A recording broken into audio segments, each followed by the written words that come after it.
The morning air over Blackthorn Ridge was cold and still, as if the whole forest was holding its breath.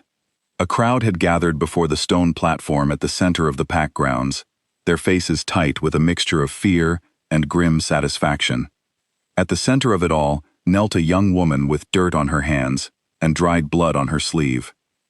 Her name was Alira Voss, and in less than an hour, she was going to die for a crime she did not commit.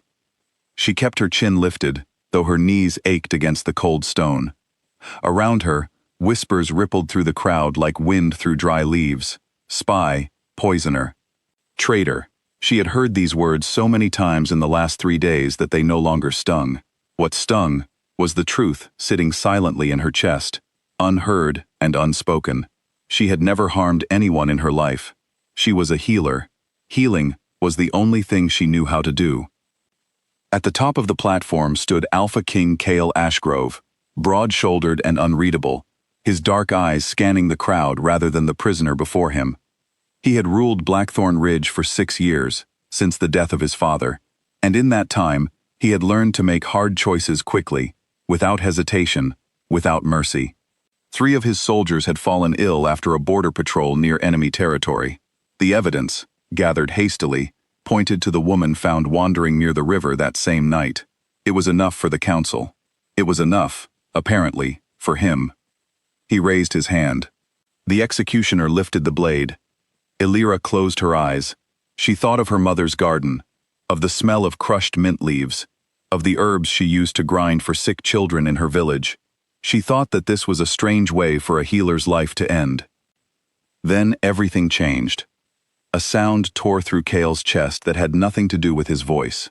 It was his wolf, and it was screaming, not with fear, but with a desperate, primal recognition that shook him to his bones.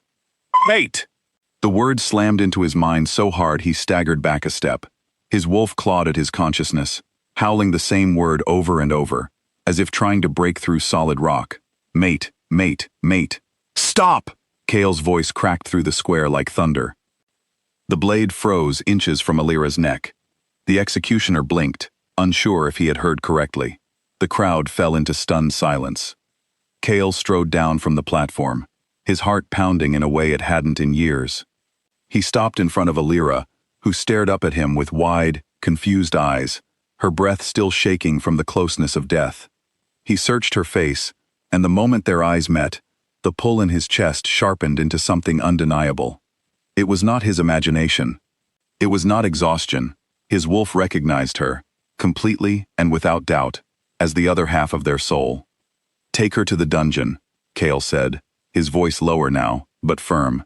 Not the grave, the dungeon. Gasps rippled through the crowd. Members of the council exchanged uneasy glances. This was not how executions were supposed to go. But no one dared question the Alpha King, not when his eyes still held that strange, burning intensity. Alira was pulled to her feet by 2 guards, her mind spinning. Only moments ago she had accepted that she was about to die. Now she was being led away, alive, though she had no idea why, and no idea if this was mercy or simply a delay of the inevitable. The dungeon was cold and dim, lit by a single torch at the end of the corridor. Alira sat on the hard stone floor of her cell, wrapping her arms around her knees, trying to steady her breathing. She did not understand what had happened on that platform. She had seen something shift in the king's eyes, something raw and unguarded, before he shut it away behind his usual coldness. She did not know that miles away, in his private chambers, King Cale was pacing back and forth, his wolf still restless beneath his skin. He had heard of mate bonds before, of course. Every wolf knew the old stories, the sudden recognition, the pull that could not be denied. But he had never expected it to happen to him, and certainly never like this, with the woman kneeling beneath his own blade. His beta, Draven, entered the chamber without knocking, his expression carefully composed. The council is unsettled, Alpha. Halting an execution in front of the entire pack sends a message of weakness. She is my mate, Draven, Cale said, his voice hard. Draven's jaw tightened for just a fraction of a second, so brief that Cale did not notice it. With respect, Alpha, that woman is a suspected enemy spy. Is it not possible this pull you feel is some kind of trick? A spell? planted by our enemies to spare her? Kale considered this. He wanted to dismiss it immediately, but the accusations against Alira were serious, and he was a king before he was a wolf, following his instincts. I will investigate this myself, he said finally. Until then, she stays in the dungeon, alive. Draven nodded and left, but there was something cold behind his eyes that had nothing to do with concern for the kingdom. Over the following days, Kale found himself walking to the dungeon more often than he intended. At first he told himself it was only to question her, to search for the truth behind the poisoning. But each time he stood outside her cell, watching her sit quietly in the dim light, mixing crushed herbs she had gathered from cracks in the stone floor to treat her own bruises, something in his chest loosened.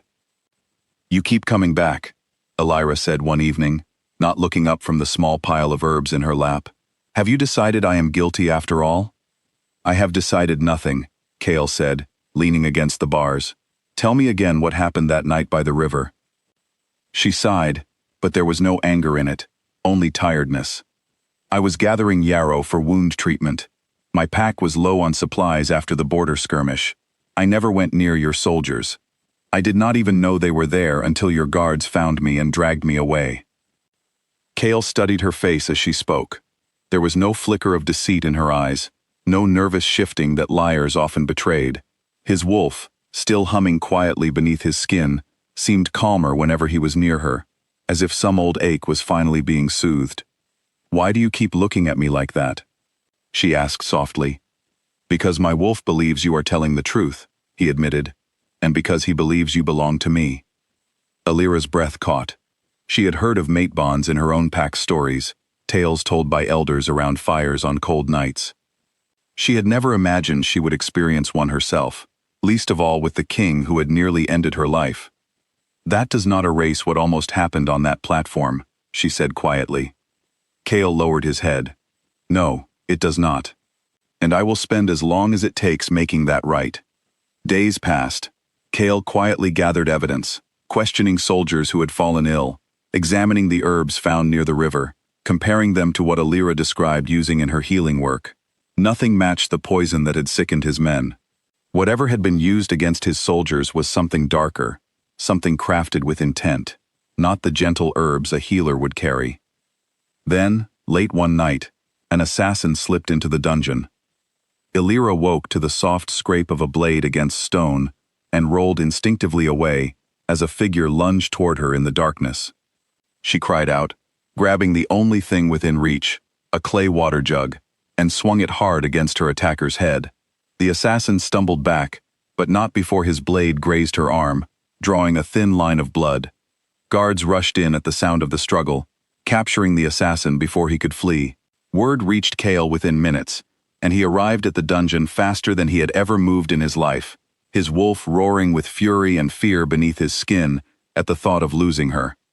He found her sitting against the wall, pale but alive, pressing a torn strip of cloth against the cut on her arm. Relief crashed through him so powerfully that his knees nearly buckled. I am fine, she said quickly, seeing the alarm on his face. It is only a scratch. Kale knelt before her, gently taking her arm to examine the wound himself, his hands trembling slightly despite his effort to appear composed. Someone wanted you dead badly enough to risk sneaking into my own dungeon, he said. This was no random attack. The captured assassin, terrified and desperate to save his own life, confessed everything under questioning the next morning. He had been hired weeks ago, not to harm Alira specifically, but to silence anyone who might expose a hidden alliance between a member of Kale's inner circle and the rival pack. When pressed further, the assassin revealed a name that made the room fall silent. Draven. The truth unraveled quickly after that. Draven had poisoned the soldiers himself, using a rare toxin obtained through his secret dealings with the rival pack, hoping to frame an enemy spy and stir enough outrage to weaken Kale's standing with the council. Alira, found wandering innocently near the river that same night, had simply been in the wrong place at the wrong time, an easy scapegoat for a crime already planned before she ever arrived. Kale's fury was cold and absolute. He called the council together that same day, presenting the evidence Alira had unknowingly helped him gather through her careful, honest answers about the herbs and the poison's true nature.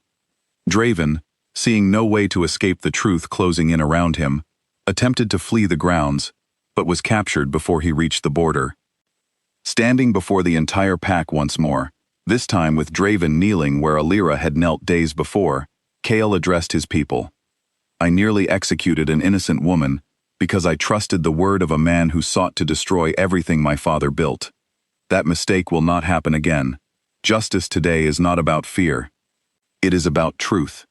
Draven was stripped of his title and cast out from the pack, forbidden ever to return to Blackthorn Ridge. That evening, Chaol went to the dungeon one final time, though this time the cell door stood open, and Alira stepped out into the corridor to meet him.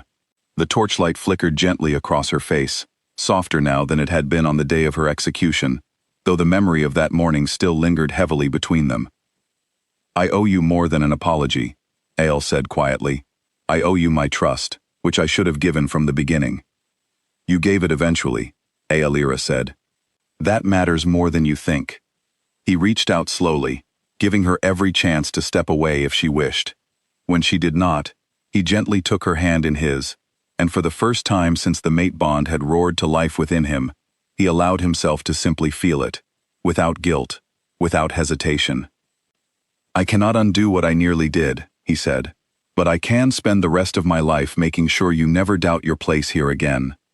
Alira looked up at him, and for the first time since her capture, she felt something other than fear or grief settle over her. It was not quite trust yet, not fully, but it was the beginning of something steady and real. In the days that followed, Chaol stood before the pack once more, this time not to deliver judgment, but to make a declaration. He presented Alira to Blackthorn Ridge, not as a prisoner, not as a suspect, but as his chosen mate and future Luna. The pack, having witnessed the truth unfold with their own eyes, welcomed her with a respect that had been unimaginable only weeks before. Alira stood beside the king who had once ordered her death, now looking at her with nothing but devotion in his eyes. She thought of the platform, of the blade that had stopped just short of her neck, and of the strange, winding path that had led her from the edge of death to this moment. It was not the ending she could have ever predicted, but as Chaol's hand found hers in front of the entire kingdom, she knew, without any doubt, that it was exactly where she was meant to be. The wolf that had once screamed a single desperate truth into the king's mind finally settled into quiet, contented peace, its purpose fulfilled, and across Blackthorn Ridge, the pack bowed not out of fear, but out of respect for the mate their king had almost lost, and the truth that had ultimately set her free.